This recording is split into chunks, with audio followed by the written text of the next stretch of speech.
Hi, I'm Erin Larkin and I'm here at Le Mans with John Jens. We are fresh out of one of the most exciting Riesling tastings I've ever done in my life. 25 Australian Rieslings with a German for context, and the German for context is an important context and we'll get to that. We have split them into two tastings, one of 6 wines, which is part 2, which you can watch after this, and the first is 7 wines with the German. Australia is in a really sensationally great place for Riesling production. And I have come at it, I guess, in the last decade, so very recent.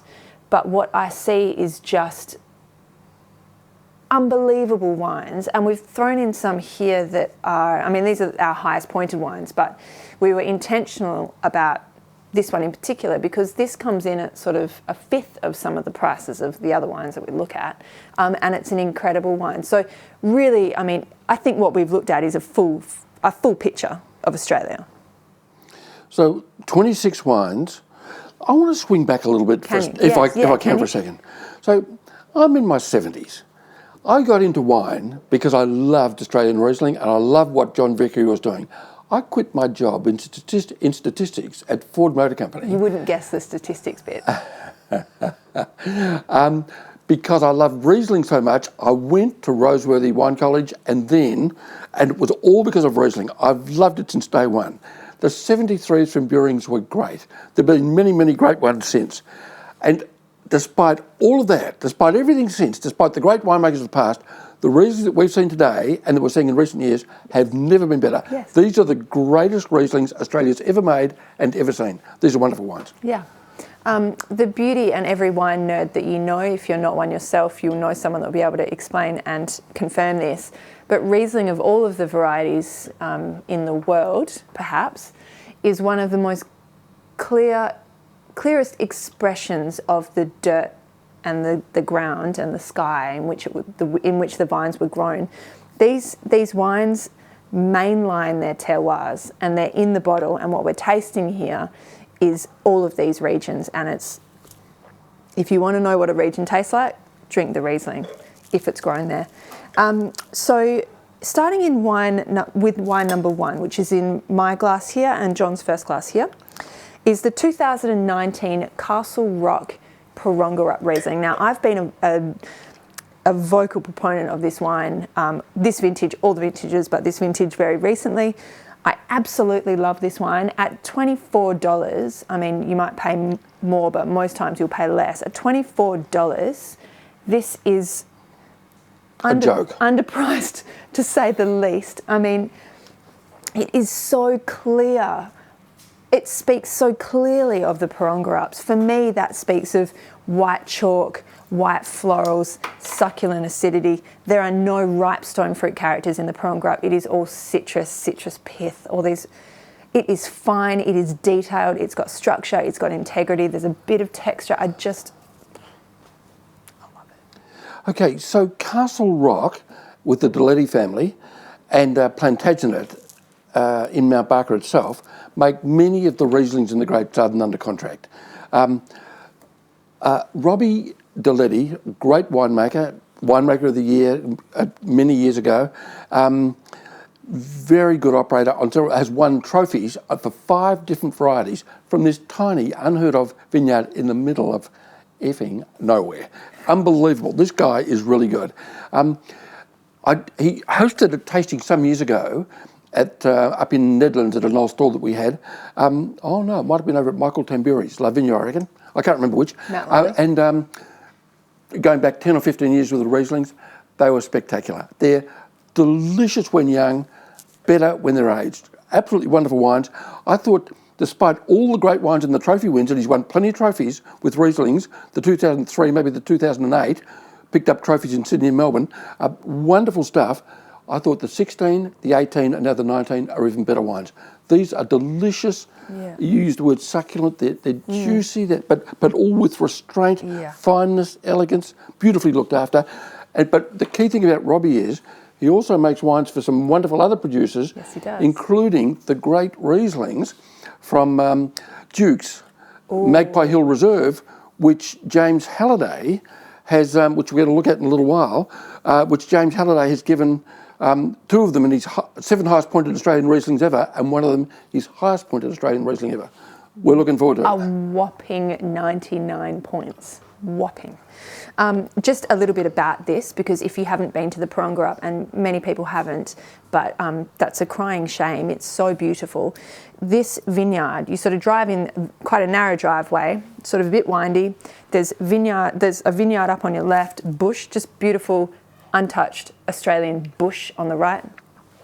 You drive up through, it sort of opens out into this vista. There's vineyards on both sides. You park in front of the cellar door. You get out of your car and you look around, and there is this, like, you're kind of on the top of a hill, so the vista is almost unbroken except for this beautiful bush behind you with these huge gum trees. And you're looking out, there's the Stirling range. You can pretty much see down to Albany. I mean, if you're a fan of Australian bush and you're a fan of vineyards and you want to see both together, it's just, I mean, I don't know why you'd go to any other place. Well, in that case, I reckon we should give him a very hard time. And I reckon we should take that property off him, because he's robbing his parents, he's robbing his wife, he's robbing his kids of their futures by selling a wine of this quality at under $30, and not only under $30, but well under $30. Robbie, get your act together, put the price up where it belongs. It's one of Australia's greatest Rieslings, and it doesn't belong at under $30. Also, make a really expensive one, because we'll still buy it. If it was $100, I'd still think it was good, so sort it out. Second wine, Zarephath, also made by Rob, really interesting vineyard. John, can you tell me a little bit about this? Because this is, well, it has a tale. Okay, well, I don't have all the details, but let's just say from memory, many years ago, a group of people, largely from overseas, but with connections, religious connections, to the Benedictines. They're not Benedictine monks, but with religious connections to that religious order, in their minds at least, got marooned in Western Australia when they had a problem with a boat. They decided to stay. They planted a vineyard on a property that they bought, and that became Zarephath. They kept it for many years. They were spending a little bit of time with the Benedictine monks at New Norcia, about 2 hours north of Perth, which is an extraordinary place. You should see that too on Google if you ever wish to. It's a total monastic town. The monks own everything. And then, but over time, they separated and went their own ways. And they've had a number of winemakers over the years. I believe they've, the property I think is on the market at the moment. And Rob Deletty has been, from Castle Rock, has been making the wine since 2003.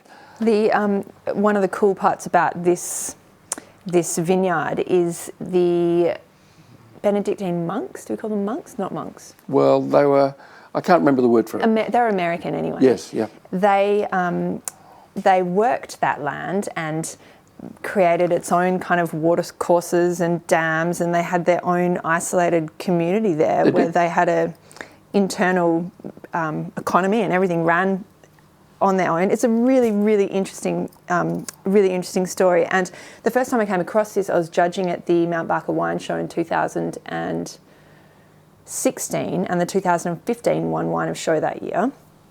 And I remember a heated argument on the trophy judging day about which wine in that show, and there's a lot of wines in that show, it's a big show, which wine spoke most clearly of its place.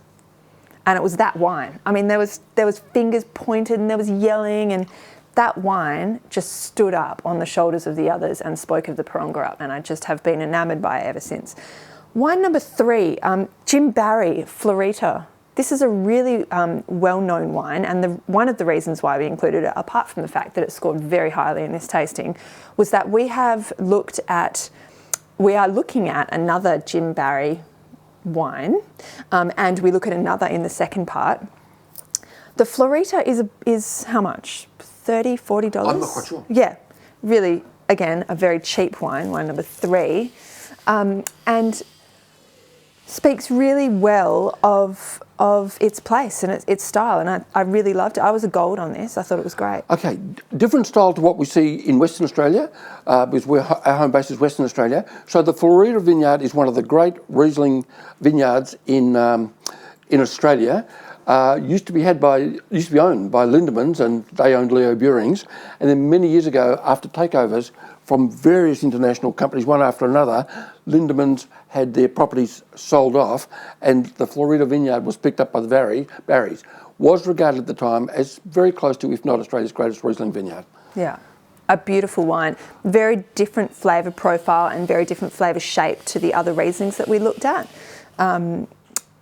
But loved it nonetheless. Totally different florals. Yes. So more aromatic rather than perfumed and fragrant. And the wine also is more structured and a little bit fuller than we see in our Western Australian, especially the Porongurup style, and even a touch fuller than what we see from the Great Southern, which is more structured than the Porongurups. Agree. Wine number 4 is the 2018 Frankland Estate Isolation Ridge Vineyard Riesling. Now, this is a single vineyard wine. They're certified organic. I love what they're doing at Frankland Estate. This wine is fascinating because, I mean, if you've been to Franklin River, you understand what isolation means for a start. It's vast, it's dramatic, it's wide open spaces, and the wine itself, this wine itself, makes an impact on me like the region does. It's got structure and integrity, and it's got acidity. The fruit is there and it's ripe, but it never moves into a stone fruit ripe. It's just a succulent, plush kind of ripe. This has a really great salty kind of seam that runs through it, a really lovely minerality. Now, this is not current vintage. This is 18. The 19 is current vintage. 18 was just a stellar year, and you're probably sick of hearing me say that, but I can confirm that it's not just me that thinks it. The 2019s are on my page typified by a really tight, almost fierce acidity. The 18 has just a little bit more ripeness, and so are you laughing at that? I mean, that's how I would see them. I think that the 18s for drinking now are in a better place, but the 19s are going to age just incredibly well. Okay, so I reckon context is really important in all sorts of areas. I didn't realise how great the Australian artist McCubbin was until I saw what he'd done in Australia. Then I saw what he did later in his life. I couldn't figure out how he'd got from there to there. Then I realised he'd gone to France and seen the great Impressionist paintings, saw that sort of stuff, and then suddenly you realise where it was coming from. With this, one day I was tasting through a range of the Frankland Estate Rieslings, and I couldn't figure it out. It didn't compute. It didn't work. And and then the great Riesling maker Larry Cherubino walked in, and I was sitting there puzzling over a couple of wines. He asked me why I was puzzling. I said, beautiful wines, beautifully structured, enormous length, brilliantly made, but where are the aromas? Larry Cherubino looked at me in shock and said, "You don't know that they have a touch of oak in these wines?" I said, "No."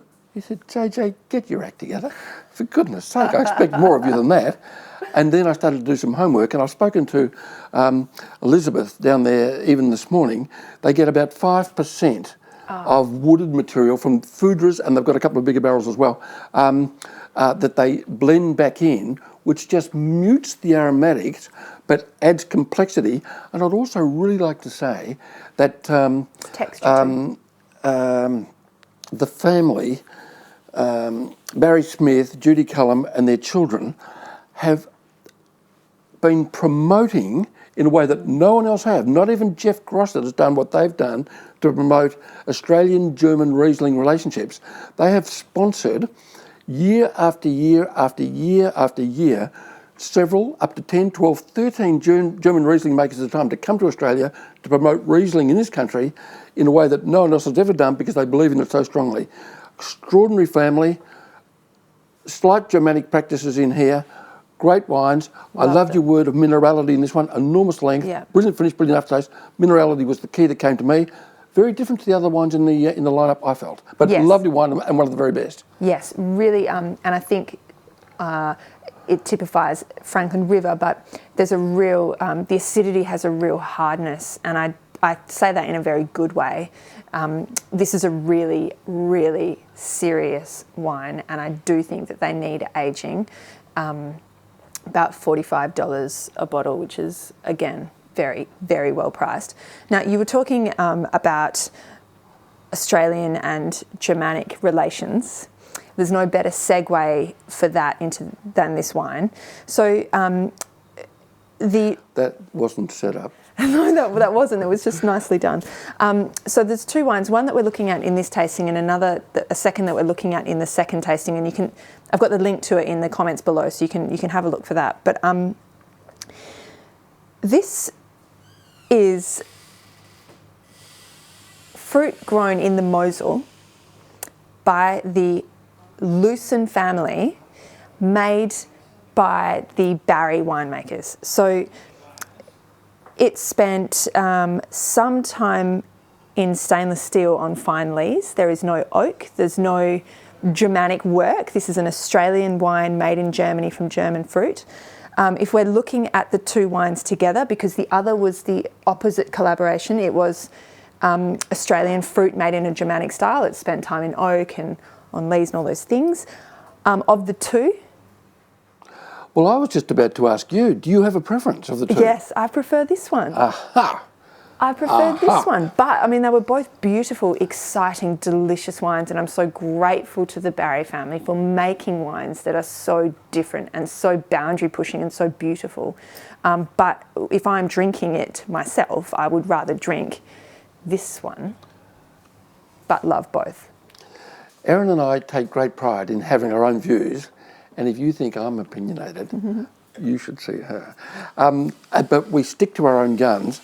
I prefer the Walter, yes, which I think is a little bit more seamless, a little bit rounder.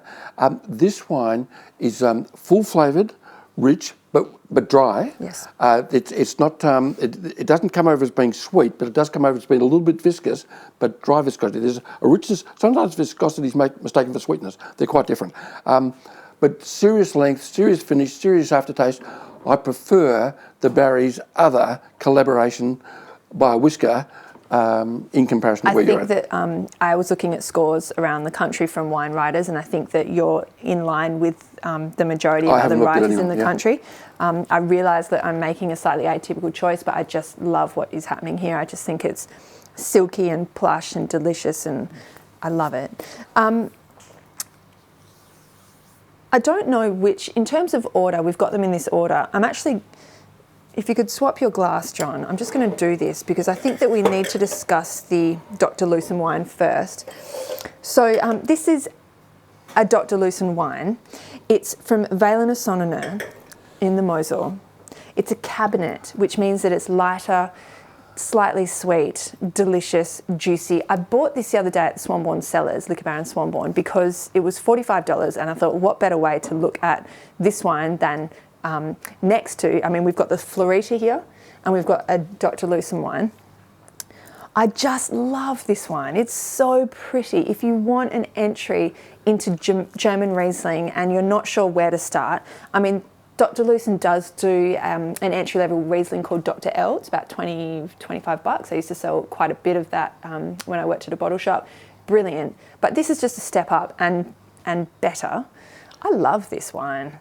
Intense. I won't say rich because it's as Erin said, it's a lighter style, but intense, pure, vibrant, alive, and there's a fruitiness, an intense fruitiness that we don't get in our Rieslings at this stage, and then it's got the balance and the seamlessness. Just a little disclaimer here. I'm finding it very difficult to sell German Rieslings in Western Australia. I understand that they're very big in the East, or at least they were very big in the East, but we've been following them for a long time, so that as early as the early... the early 80s, I was the agent in Western Australia for things like JJ Prom and other wines. There were just some Jojo Prom. You're writing your own name into the Riesling. Jojo Prom. It is JJ too. Prom. I've always said JJ Prom. Great little bloke. It is John Joe. Joe J. I've loved those wines ever since. As Erin says, great value for money, and just beautifully done and pretty. Pretty and floral. So pretty. Yeah. Okay, that leads us into Riesling Freak number 1. This is the Reverence of Riesling, 2017. It's about $100 a bottle. This very limited production. I think he did like 1,500 bottles. This is bottle number 755. effectively celebrating growers that he purchases fruit from and doing single bottlings of them. This has spent 19 months in barrel. The oak at this point is quite prominent, and I would suggest that if you have this wine in your collection, wait 5 years, because the fruit power here is so dense and so concentrated and so powerful, it will just, I want to use the expression gobble up the oak, which is awful. I don't know why, but it's the one thing that's sticking. It will really consume all of that oak. And I was totally thrilled by this wine. And when I told a few people that we were doing this tasting, almost all of them said, I hope you're including that Riesling Freak #1, which thankfully we already were. So I reckon that some of the Riesling Freak wines have done brilliantly in the shows. I think probably better 2016 or 2017 did brilliantly at the, I think it was Sydney Wine Show a couple of years ago. We took it on board here and sold every case we could get hold of to our customers. They loved it. Totally different style. Fuller, more complex, drier, longer, all sorts of flavours permeating, but none of them are aggressive oak in any way, shape or form. I'm assuming reasonably old oak? I have no idea. Or whatever it is, because there's no corners, nowhere. Just I'll put that in there. No rough details. astringency or tannins or anything like that. Mellow, round, just showing the complexities that are added, nothing else. Yeah. Long, dried, lingering, brilliant finish and brilliant aftertaste, without the flesh and vibrancy and aromatics that we often see in wines that haven't had that type of thing.